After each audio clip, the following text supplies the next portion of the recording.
Makita finally made one of those tower lights. Looks like a huge flashlight when you walk around. But let's see what this thing is about. I just opened it. Looks like there's a couple of handles right here, one right here, and this huge one right now right here. There's a button on that handle. You press it and release it. Seems to be this is the easiest way to press it and open it. And there you go. Looks like there is no plug. You have to have a battery. Okay, as you can see, you can grab it right here, open it. The batteries will go inside here. Looks like one battery at a time. There's a switch on and on. There's the tripod.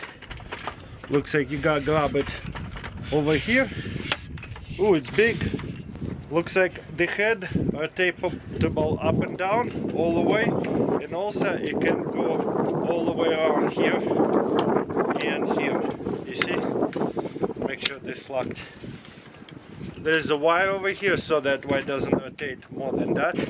But that's beautiful.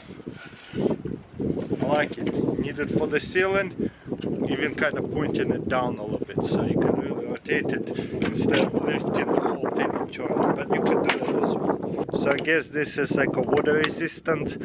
But biggest minus this light has, it's only batteries. From what I can tell, I do not see the plug.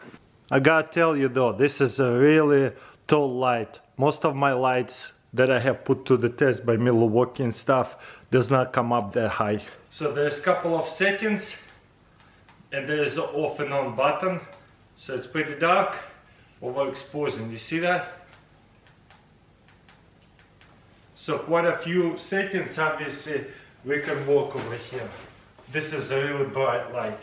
Camera readjusts kind of a little bit incorrectly.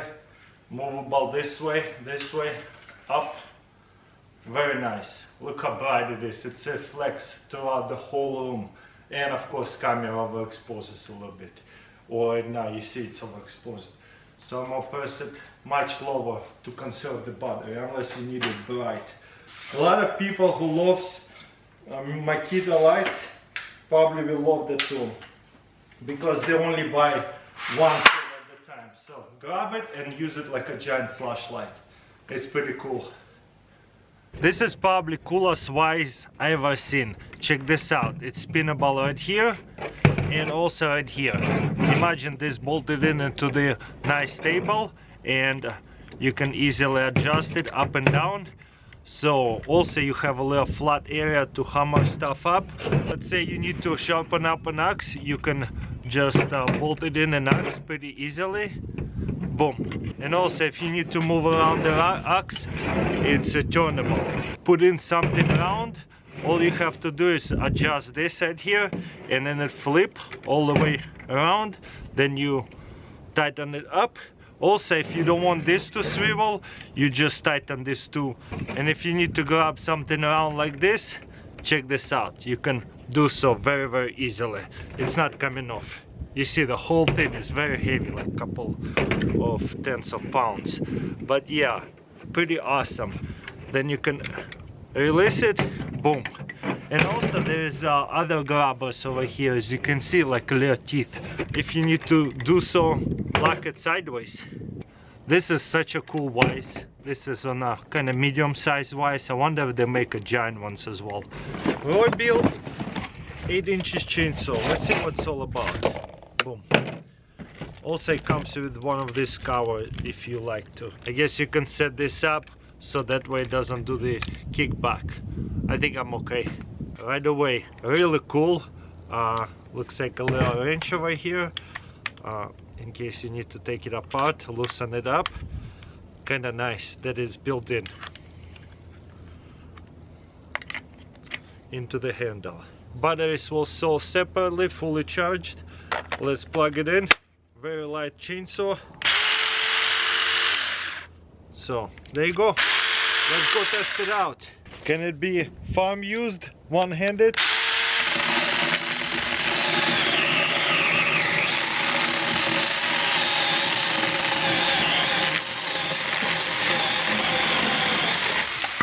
It's nice.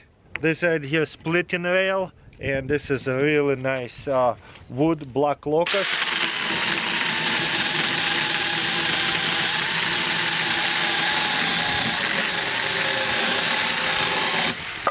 So yeah, it could be used for building fences really well. It is a decent size tree.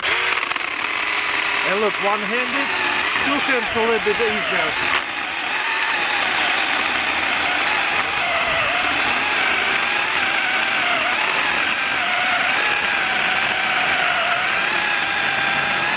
This is what, like about 5-6 inches. The chain bar is 8 inches, so closer to 6 inches. Cuts it too really good. I like that tool. So check this out. Just pull on it, twist it, pull on it, twist it. Let's tighten it up. This is actually untightening it. Okay, now flip it over and this will be tightening it. You see how I don't have too much space, but because look at that, it actually tightened it so well, so much grip. Oh my gosh, slips too sometimes. And whenever you adjust, just pull on it, adjust it down, and again, oh, it's tight. It has so much grip, very good. I don't know, wrench. That's pretty interesting. You see how it grabs it like that? So what happened, this pull cover bolt always get loose. I gotta get pliers, or this time we're gonna use bionic wrench. Just grab it and spin it. How weird is that? So that way it's adjustable. It feels like pliers, you know? Wouldn't it be easier to just grab the pliers? It makes it really tight though, that's for sure. So that's nice. But this reminds me of pliers, but more like a comfortable grip. Instead of just top on the bottom, there is also two on the side over here. Pretty interesting. This is just an update for Horizon. I did a video a while back ago, biggest, cheapest chainsaw. This thing is only cost like $800, and this is 120cc. It's very powerful, something around there, maybe 110.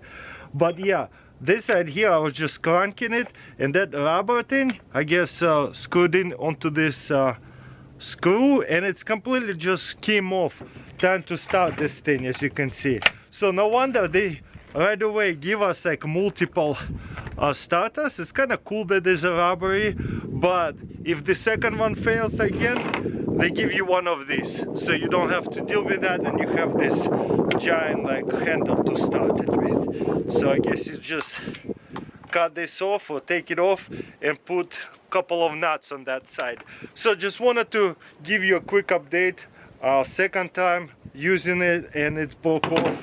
Kind of was surprised about that. It is kind of cool idea because it's stretchy starter, but if you pull it too hard and it's stuck in here, it'll break off pretty easily, as you can see. That's why they give you multiple pieces. At least they're smart enough to give you a different of just a regular plastic starter.